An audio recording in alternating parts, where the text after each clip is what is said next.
Hi, I'm Terry Hutchens, and this is my post-game video blog following Indiana's 38-21 victory over South Carolina State Saturday at Memorial Stadium.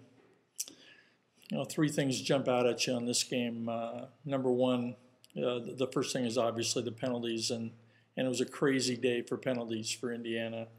They had 20. They had, I think, 17 or 18 of them by the end of the third quarter. Of those 20, 13 were on the offense, 5 were by the defense, 2 were in the kicking game. Of the offensive ones, 7 of those were false starts. 4 of the 5 defensive ones were offside. So they're correctable things, but still, 20 penalties is way too much, and it's crazy. The old record at Indiana had been 16, set in 1998 against Western Michigan, and in 1962 against Kansas State. So, it doesn't happen very often. Now, this is the crazy stat of them all, though. 3 times in history, Indiana has had 16 penalties or more in a game, and Indiana's won all 3 of those games by at least 15 points. So, go figure on that one. But still, 20 penalties, way too many, and I'm sure it's something that Kevin Wilson will be addressing with his team this week. Second thing that jumps out is that IU continues to show that they have playmakers.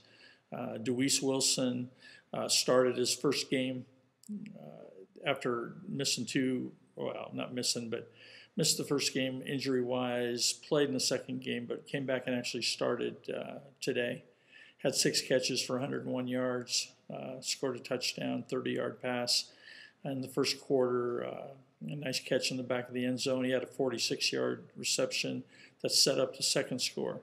So having Wilson out there is really going to help, because teams can't just focus on DeMarlo Belcher, who is another guy. He had 6 catches today again, but is another one that you look at as a playmaker. Kofi Hughes showed those playmaking tendencies today. He had a 34-yard run on a draw play. He had another play where he caught a 40-yard pass and kind of tiptoed down the right sideline and stayed in bounds and scored. But having another guy like that, you got those 3 wide receivers that can all make plays. It's huge. And then D'Angelo Roberts, the true freshman from Bloomington North, showed again today why they're really high on him and why they think he could be a workhorse back for him. Gained over 100 yards, first true freshman to do that since Ben Jarvis Green Ellis in 2003. And so you have that. And then Ed Wright Baker continues to improve, threw for, 273 or 272 today, 21 of 27, 2 touchdown passes, didn't throw a pick. Had a fumble, but still, I think that they like the things they're seeing with Ed Wright Baker, and I would expect to see him as the quarterback kind of the future moving forward as this season plays out. Yeah, I think that Trey Roberson will see some time from here and there, and then Dusty Keel's ready to go when they need him. But I think Ed Wright Baker's your guy. The last thing I want to talk about was defense. You looked at South Carolina State coming in, and they were only averaging 174 yards per game. They had 348 yards of offense in their first 2 games combined. Well, they put up 377 against Indiana today. Now, you look at that, and 377 does sound like a lot. 3 plays, though, accounted for 128 of those yards. There was a 69-yard touchdown pass in the first quarter. There was another 37-yard pass that came late in the game, and then they also had a 21-yard touchdown run. So if you look at it, 65 of their offensive plays accounted for 249 yards. That's 3.8 yards per play. So it's not nearly as bad, but still, I think the thing that is concerning is that Indiana's defense it